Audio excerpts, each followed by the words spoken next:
శిబిరాలపై ప్రియాంక గాంధీ సంచలన వ్యాఖ్యలు. యువకుడి ఆత్మహత్యతో వివాదం.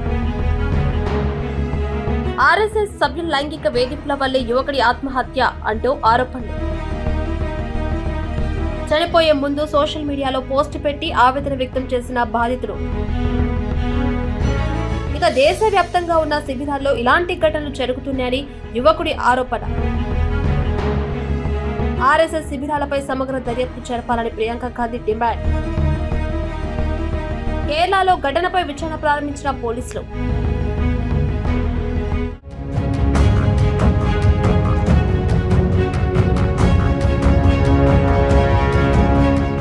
రాష్ట్రీయ స్వయం సేవక్ సంఘ్ ఆర్ఎస్ఎస్ శిబిరాల్లో లైంగిక దాడులు జరుగుతున్నాయంటూ వచ్చిన ఆరోపణలు దేశవ్యాప్తంగా కలకలం రేపుతున్నాయి. కేరళకు చెందిన ఓ యువకుడు ఆత్మహత్య చేసుకుంటూ చేసిన ఆరోపణల నేపథ్యంలో కాంగ్రెస్ నాయకురాలు ప్రియాంక గాంధీ తీవ్రంగా స్పందించారు. ఈ ఘటనపై సమగ్ర విచారణ జరపాలని ఆమె డిమాండ్ చేశారు.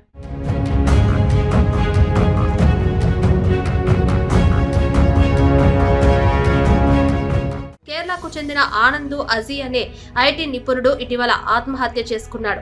చనిపోవడానికి ముందు ఆయన సోషల్ మీడియాలో పెట్టిన ఒక పోస్ట్ ఇప్పుడు వివాదానికి కేంద్ర బిందువుగా మారింది. పలువురు ఆర్ఎస్ఎస్ సభ్యులు తనపై పదే పదే లైంగిక దాడికి పాల్పడ్డారని, వారి వేధింపుల వల్లే తాను మానసికంగా తీవ్రంగా కుంగిపోయానని ఆనంద్ అజీ పోస్టులో ఆరోపించాడు. తాను ఒక్కడినే బాధితుని కాదని, దేశవ్యాప్తంగా ఉన్న ఆర్ఎస్ఎస్ శిబిరాల్లో ఇలాంటి ఘటనలు సర్వసాధారణంగా జరుగుతున్నాయని హెచ్చరించాడు.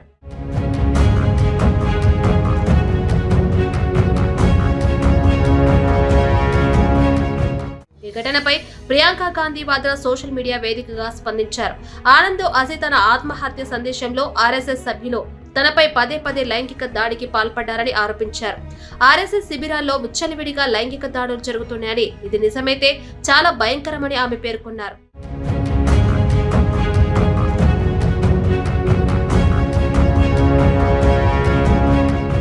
ఆర్ఎస్ఎస్ శిబిరాలకు హాజరయ్యే లక్షలాది మంది పిల్లలు, యువకుల భద్రత ప్రమాదంలో పడుతోందని ఆమె ఆందోళన వ్యక్తం చేశారు. ఆర్ఎస్ఎస్ నాయకత్వం ఈ విషయంపై వెంటనే స్పందించాలి, వాస్తవాలను బయటపెట్టాలి. అబ్బాయిలపై జరిగే లైంగిక వేధింపులు కూడా అమ్మాయిలపై జరిగే వేధింపులతో సమానమైనవే.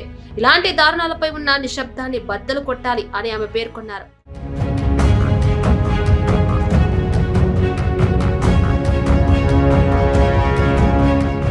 మరోవైపు డివైఎఫ్ఐ రాష్ట్ర కార్యదర్శి వికే సనోజ్ కూడా ఈ ఘటనపై స్పందిస్తూ బాధ్యులైన వారిని చట్ట ప్రకారం కఠినంగా శిక్షించాలని డిమాండ్ చేశారు. ఆనంద్ తన పోస్టులో ప్రస్తావించిన శాఖల నిర్వాహకులను వెంటనే అరెస్టు చేయాలని కోరారు. ఈ నేపథ్యంలో కేరళ పోలీసులు ఆనంద్ మృతికి దారితీసిన పరిస్థితులపై ప్రాథమిక విచారణ ప్రారంభించారు.